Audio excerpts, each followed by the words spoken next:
Bumili po ako ng papaya, beautiful people. Ay, bakit ganitong papaya? Parang may ano po siya, oh. Ano kaya yan? Parang may sugat. Parang may hiwa po siya. Pero natur po yan, beautiful people. Ang galing naman. Anong klaseng papaya ito? Tingnan natin kung ano po siya. Para po siyang inoperahan. Parang gago to. Oo nga po. Tingnan niyo po. Oh. May guhit po siya. Pero tingnan natin. Baka mayroon pong mutya na hindi natin alam po, no? Alam niyo naman po ang nature. Ang ano po ba? Ang tawag diyan? Yung sandali. Balakan muna siyempre natin, no? Ay, naku, katigas pa pala nito.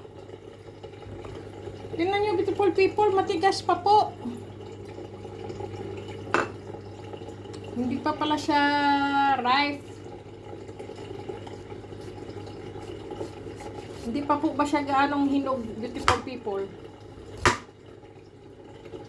Matigas pa po.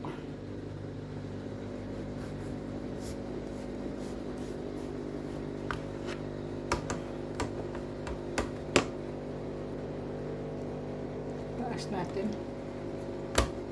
Hindi pa pala siya gaanong hinog. Ano tawag niyan? Ano pa po siya yung ano ba tawag yan? Hindi pa nga po siya hinog. Hindi pa siya gaanong hinog po ba? Mahilaw-hilaw. Mahilaw-hilaw ba tawag yan? Pero masarap na rin to. Kasi nag-iisa po siya doon. Sabi ko, uy, may papaya pala ah. Sabi ko po. Eh, siyempre po, ako po ay mahilig sa prutas. Kaya, inano ko na po siya. Kinuha, binili. Kasi po, madalang po magkaroon ng ganito dito sa Europe, beautiful people. Oy, kasi alam nyo naman po, ang papaya po sa ASEAN lang po yan eh. Wala po sa Europe. Ini-export po ba? Para magkaroon ng mga ganitong pagkain. Galing sa ASEAN po. Kaya lang, hindi siya gaano pang hinog. Pero, maging hinog na rin to sa tiyan. Laman tiyan din to.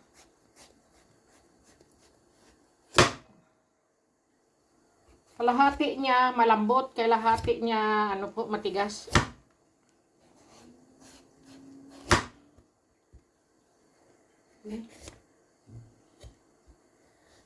Yun. Dito sa baba hinog siya. Tingnan niyo po.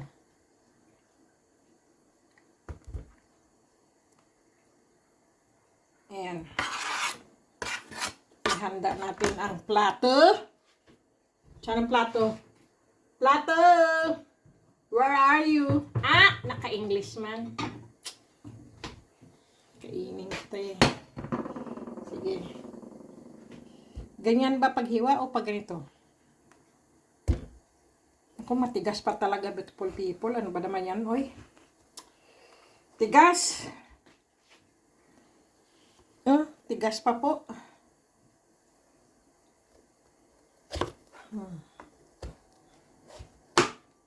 May mutya kaya to?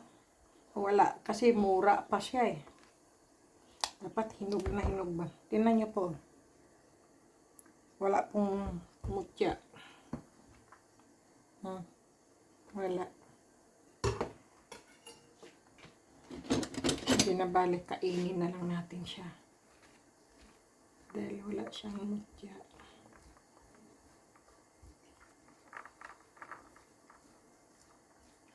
Alam niyo, beautiful people, ito pong ano na to, buto ng papaya po. Gamot po yan sa ano po, sa diabetes. Ibababad lang po siya sa tubig.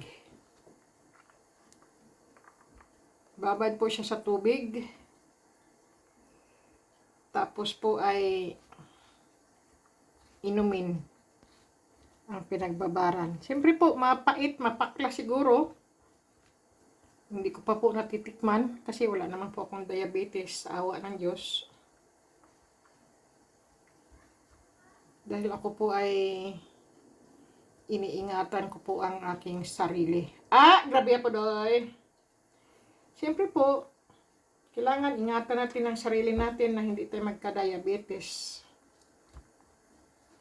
Dahil mahirap po magka-diabetes.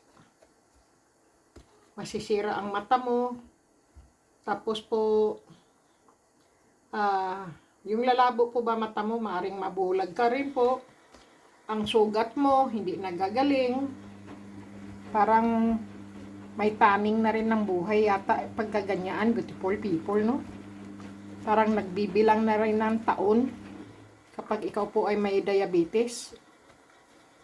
Pero, pwede rin po yan maagapan. Makinig sa doktor, ang mga payo ng doktor, gamutin ng sarili, huwag pabaya, yung mga maintenance na sinasabi ng doktor, o kaya po ay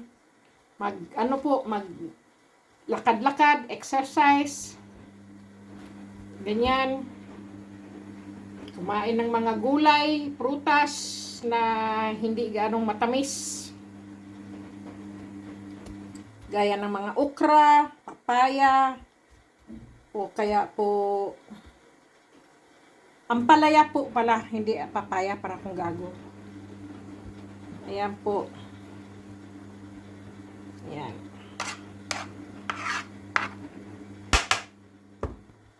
Okay.